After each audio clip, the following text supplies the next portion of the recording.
this introduction. Dışvaqtda var yesterday Ankara Agreement twice geçmeye hayran posil sahem aracın yaşat urakan boraş tehir ses het münadenis Einkan orvansem vorses haystan karhin kirkı nergayetsem ISPC şatgarevor or sezi het niyasin avrelu այս բալիվի ինձի համար մեծ ուրախություն է եւ սերտան կարգի օգնություն եւ մեծու նույնադեն ես երախ տաբարդը շատ երջանի եմ սես այս կարևոր տասախոսություն սեր ներգոյություն համար ես կուզեմ շնորհակալություն մի քանի հոգիներ որոնք աչակցեցին նախագծին սկզբան իրեր Armenian Aintab compatriot union, Heroic Battle Mark Shenian, Arasarafian from Gomidas Institute, Barlow Dermigurdichan from Armenian Studies Program at Fresno State University, Barak Ketsamanian, Murat Uçaner, Gekten Yılmaz, Yevaylen. Այս kirk հրադարագ գուտյունց անգարելի է, առանց իրենց աչակցության որոնց է. So,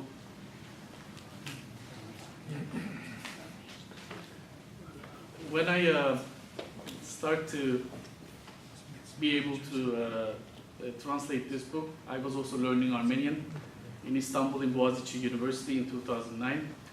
When I was holding the second volume of the Batluçun Aintab Hayot, I was just reading, and understanding nothing about the book and everything. I was trying to decipher the letters and everything. And it took me almost 6 years to be able to finish this translation. The more I learn about the more I learn about Armenian genocide, the different aspects of it, and the various aspects of the history of Aintab Armenians, the more I got to know the Armenian language as well. My level of Armenian language actually was grown up with this, along with this, with the interest in this invaluable and precious book, which has a quality of Hushamadian actually.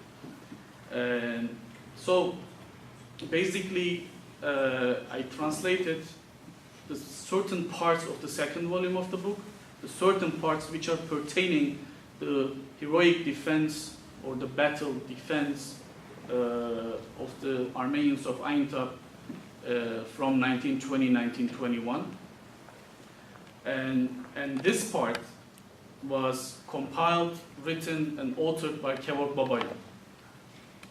So who is Kevork Baboian?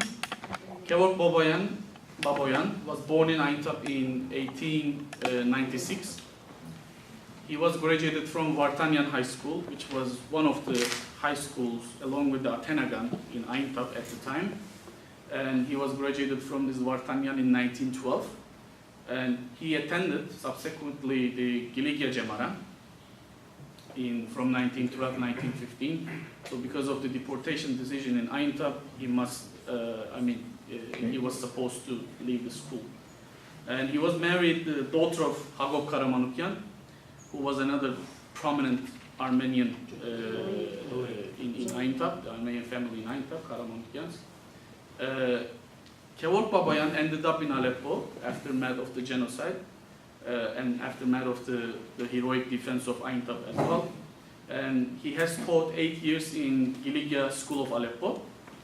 And he was a member of Hınçakyan party, so he was Hınçaks. So it was another significant characteristic of Kevork Baboian in terms of writing, observing, and looking at the events during the heroic defense of Aintab as well.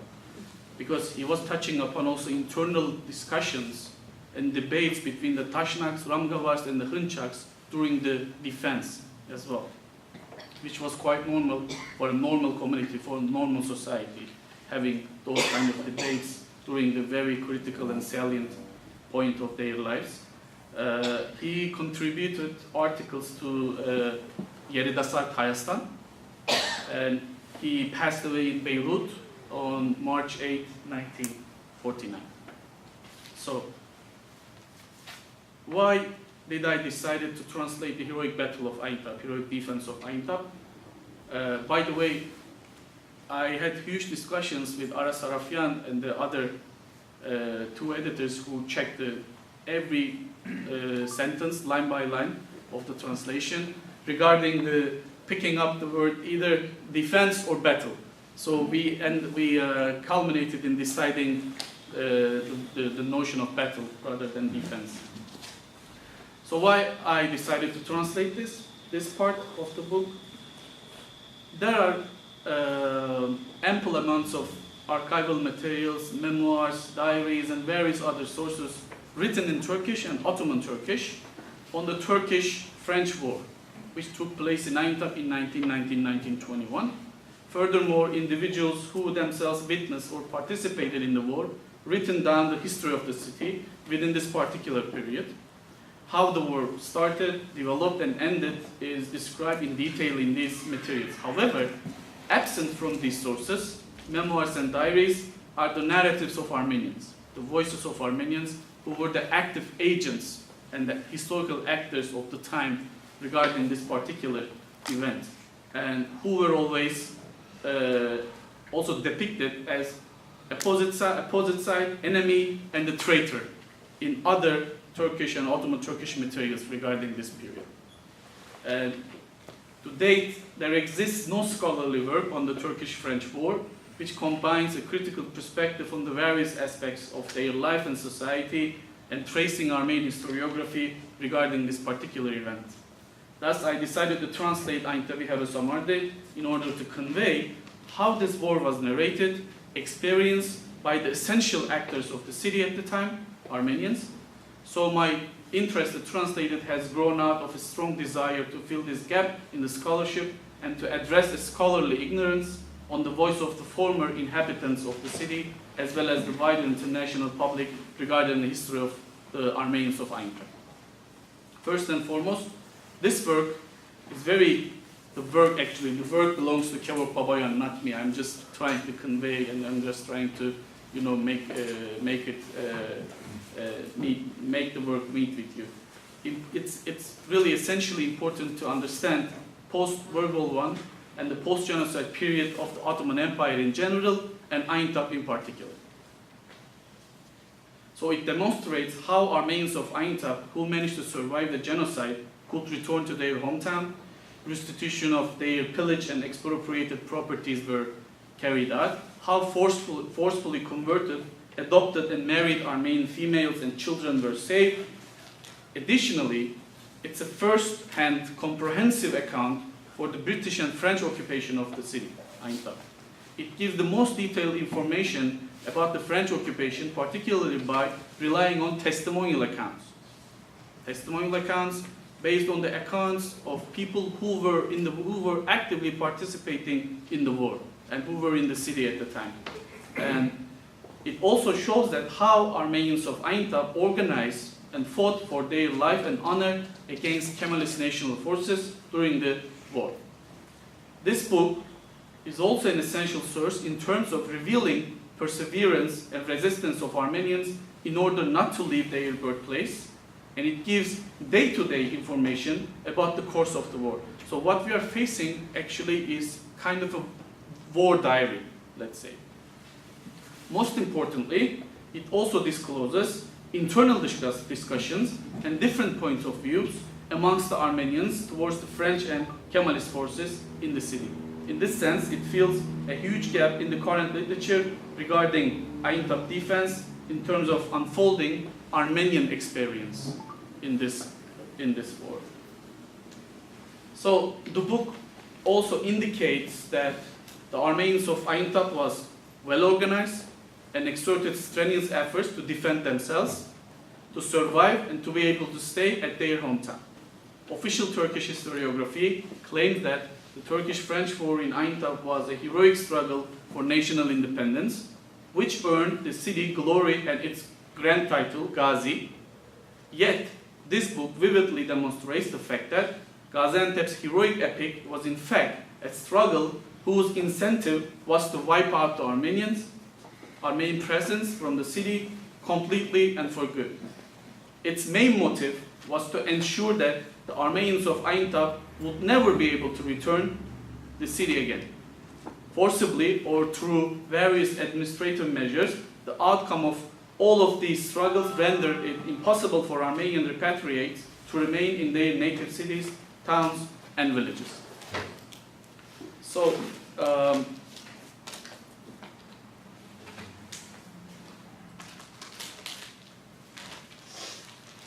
when you read this translation, read the book authored by Kevork Baboian, you will have a mostly well-detailed, comprehensive, and graphic account of this war.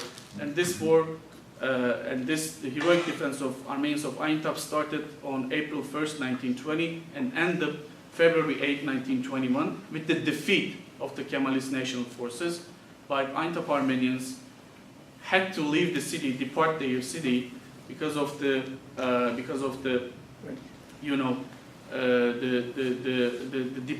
diplomatic struggles between the French and the new government, which was established in Ankara at the time, and basically the Armenians of Aintab were abandoned by the French forces. Likewise, it happened in Aintab, Marash, and Urfa.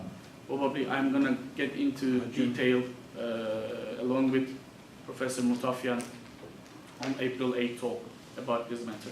So the book contains remarkable details, amazing details, which I'm going to be actually giving you some excerpts from the book, and you will see how detailed and how well organized, how well structured the book was, shaped by Kevork Baboian. As I said, it was based on not only testimonial accounts, but also flash eyewitnesses accounts as well.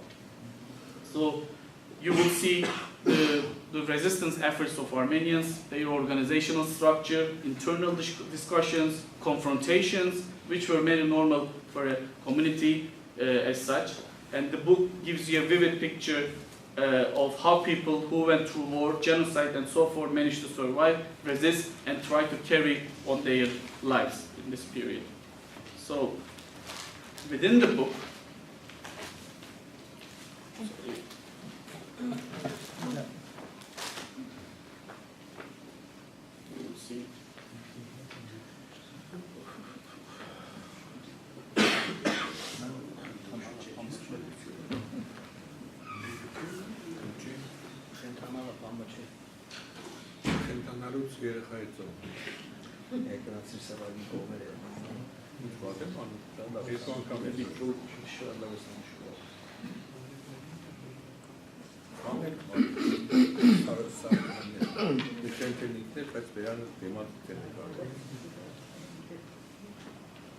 So the book was introduced by Kevork Baboian, who was the editor of the Batbuchin Aintab Hayots, all of the 3 volumes. So he starts with the following paragraph: the Gevant of Yerets. So Gevant of Yerets of the 5th century preacher and the warrior who stood against the Persians, who wanted the Armenians to renounce Christianity in the ancient history. The Gevant Yerets of the Heroic Battle of Aintab, the priest Reverend Nerses Tavukcian, the father of the prelate of the American Armenians, Archbishop Diran, informed the Catholicos of Giligia, Sahar Khabayan, about the situation in Aintab with a letter on April 25th, 1920, besieging him to make presentations to the French central authorities. It's worth quoting an excerpt from the letter here. By the way, the same letter is available in Armenian National Archives too, in Yerevan. So the quote: when the French colonel was convinced that his troops could safely cross the Armenian street and reach the Latin monastery, he dispatched 25 soldiers to defend it. Likewise, he provided 15 soldiers for the American institutions. Armenians also defended those institutions courageously. This battle continued for 15 days and nights as the Turks attacked relentlessly from all sides. According to the testimonies of participants, by the night of Thursday, the 3-hour battle had turned into a complete war. Thank God, we were always successful and the Turks did not break through our lines. On the other hand, our boys captured many of their positions, always repelling their attacks.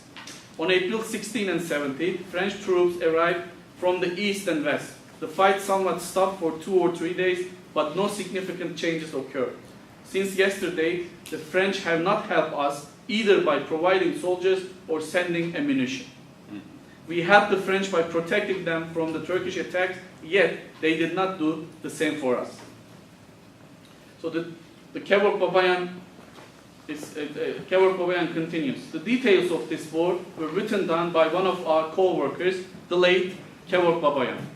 What we wish to say here is no more than stating the unforgettable truth that had the Armenians not taken up arms in the first days of the war, had they not roared death or freedom against the Kemalist forces, had they not relied on their courage and the God's help, the Armenians of Aintab, approximately 17,000 souls, would have certainly been ruthlessly massacred.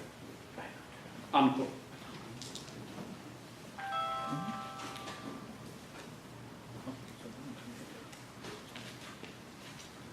I want to give you details of or the excerpts from the book who were the witnesses, eyewitnesses of the war.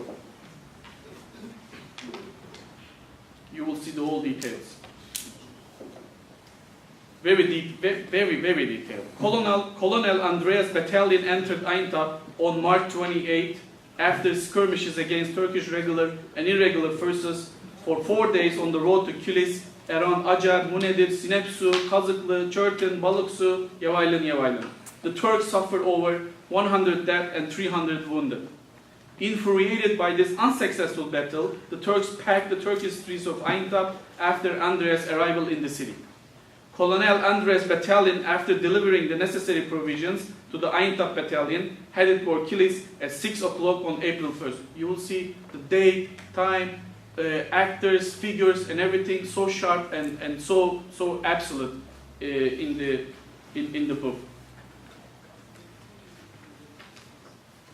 So Kevork Baboian now is giving the ifade, or he describes it as ifade, the testimonial account of the people. So this is ifade of Yex Haruchun Agyeyan, age 38, one of the former inhabitants of Rahan Street. Rahan Street was one of the main neighborhoods in Aintab. So Haruchun Agyeyan saying the following: on Thursday morning, April 1st, I went to the market with my neighbor, a refugee woman called Khanazan, to buy wheat. I wanted to buy a veil from a Muslim woman in the bazaar. It's 30 kurush to you because you look like an infidel, you look like a gavur, the woman said. I gave up and we went to the Buğday Pazar. Around 30 women were waiting in the line. I went and stood next to the person who was giving out the provisions. Wait a little while, he said, and send me back. Just then I heard them talking about a young Armenian saying, he has good money, he is good prey. I started to be suspicious and wanted to return home. But my friend convinced me to stay a little longer. Shortly afterwards, 20-25 Turks, all armed, came and searched for all of us. We suddenly heard a gunshot, which brought a violent crowd armed with axes and sticks out of Kömür Pazar. A bullet wounded the Armenian whom I mentioned earlier. Then they surrounded us, saying, look at this horse. One of them pulled my veil off, the other stole the money I had in my hand, and the third hit me with a stick as I started to run. They were throwing stones at me from behind, shouting, go and call the French, let them come and save you, unquote. On the road, I saw another Armenian killed. I accidentally entered a mosque near Kanaja, and a Muslim man threw a big stone at me, saying, are you the kind of person to enter here? I left and started to run again. At the Kunduracı Bazarı, I saw a girl fall from the blood on her hair. The Muslims who shot her said, look, 2 more have fallen down, and turned towards us. They let me go, seeing that I was wounded. I then arrived at Balıklı by crawling there. A Turkish soldier asked, how did you get here? And hit me on the back with his rifle. I finally managed, with great difficulty, to get the Armenian streets, where they took me home.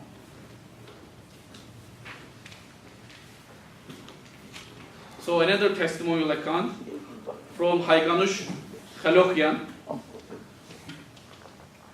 We went to Buğday Pazarı to buy some food on April 1st, a Thursday morning. a Turkish woman said, "These poor women will fall into trap." Shortly afterwards, when we were buying oil, we heard a gunshot. After that, a policeman who had a red ribbon tied to his hands pointed at us saying, "What are you bastards still waiting for? Kill them. They rely on the French. They want independence. This is what it looks like." Just at that moment, a crowd armed with revolvers, knives and bayonets surrounded us. They start beating us. They hit Hayganush on her head and blood started to spill out. We then start to run. Near Harar Pazarı, we saw one of our relatives, Hayganush Terjanyan, shot in the head and lying on the ground. When we arrived here, Alaybey Caddesi, Alaybey Street, one of the gendarmeries asked the other, "Why aren't you killing them?" "I know which ones to kill," replied the other. Running away, we arrived at Balıklı. There we saw a policeman shooting an old woman with his revolver. So the book is replete with all these kind of testimonies which actually corroborate each other. Each and every testimony is talking about the same streets, the same people, and the same events all together. So, and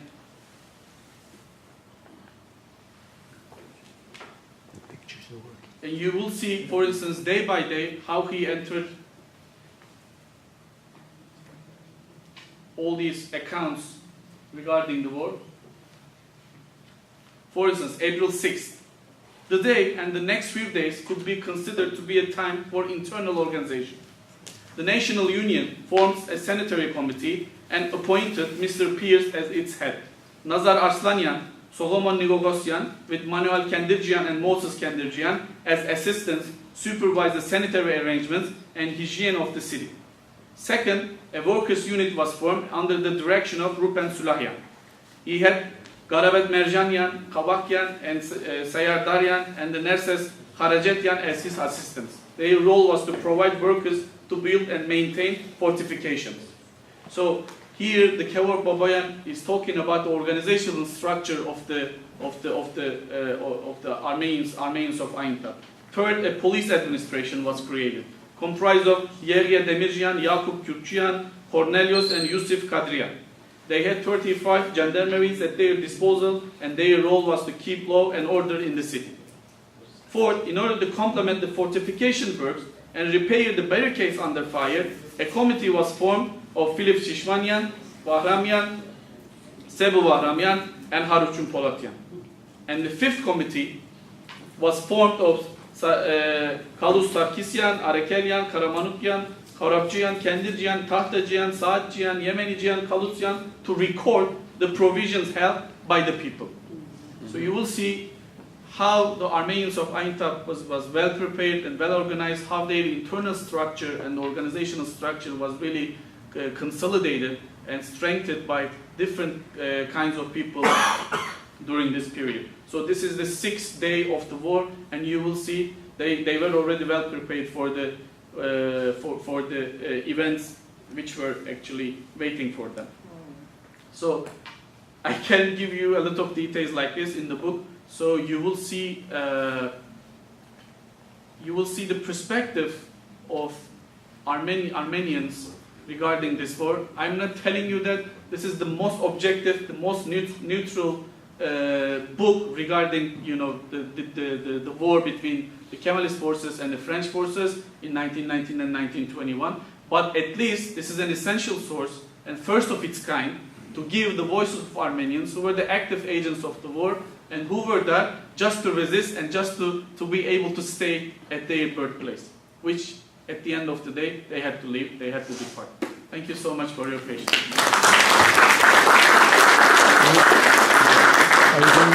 Pictures. So,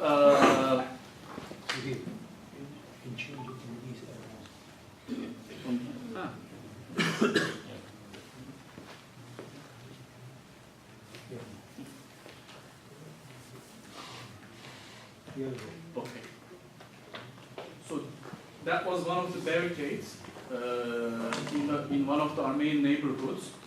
And you will actually, these people were politically, they were both Dashnak, Sinchats, and Ramgavars. They were a mix of group of people, and they took their positions and directed their guns to other sides of the basically Turkish neighborhoods. And that was the like a workshop for making bombs and ammunition. This was another barricade. So all these buildings were, formed by the Armenians. So that was the well-known cannon, which was known as Viresh, revenge. So within the book, you will also come up with the strenuous efforts of the Armenian females, Armenian women in this war. They also actively joined the war, participated, and helped out people in the war. So this aspect was actually emphasized by Baboian with different examples within the book. In another position from the front. So these were the members of Armenian National Union, which was founded in Aintab, and its counterpart was founded also in Aleppo and in Beirut too, after the war.